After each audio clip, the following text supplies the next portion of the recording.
پاکستان تحریک انصاف کے چیئرمین عمران خان آج حقیقی آزادی تحریک کے آخری جلسے سے گجرانوالہ میں خطاب کر رہے تھے۔ انہوں نے کہا کہ یہ مجھے نااہل کرنا چاہتے ہیں۔ حقیقی آزادی کے لیے جیل جانا تو کیا، میں اپنی جان قربان کرنے کے لیے بھی تیار ہوں۔ انہوں نے کہا اس قدر تعداد میں لوگوں کو دیکھ کے میں اللہ کا شکر ادا کرتا ہوں کہ اس نے میری قوم کو جگا دیا۔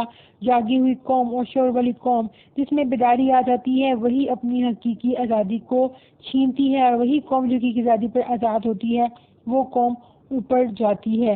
انہوں نے کہا کہ کبھی بھی کوئی قوم اوپر نہیں جا سکتی جب تک وہ غلامی کی زنجیریں نہیں توڑتی، اور میری کوشش ہے کہ میں اپنی قوم کو آزاد کر دوں، اور لا الہ الا اللہ انسان کو آزاد کرتا ہے۔ انہوں نے کہا امپورٹڈ حکومت نے سوچا تھا کہ تحریک انصاف ختم کریں گے اور تو لوگ مٹھائیاں بانٹیں گے، لیکن قوم تو سڑکوں پر آ گئی۔ ملک کی تاریخ میں پہلی دفعہ ایسا ہوا کہ جب کوئی پارٹی حکومت سے گئی تو لوگ سڑکوں پر نکل آئے۔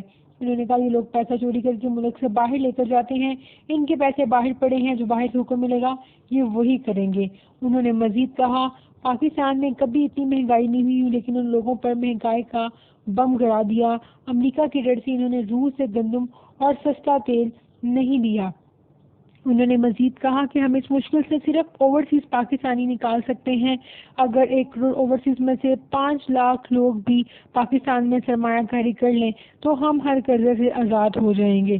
اور آخر میں انہوں نے کہا کہ وہ اہم فیصلہ جو آج کرنا چاہتے ہیں وہ یہ ہے کہ وہ سارے اپنے پارٹی کے کارکنوں کو موبلائز کرنے کو کہہ رہے ہیں لوگوں کو، اور اب اس کے بعد وہ آخری کال دیں گے جس پر سب لوگ ان کی کال پر سڑکوں پہ آ جائیں گے اور پرامن احتجاج کریں گے۔ ان کا کہنا تھا کہ اگر امپورٹڈ حکومت الیکشن اناؤنس نہیں کرتی تو ہم زبردستی الیکشن کروائیں گے۔ انہوں نے کہا کہ سیاسی بحران ختم کریں گے تو معاشی بحران خود ہی ختم ہو جائے گا۔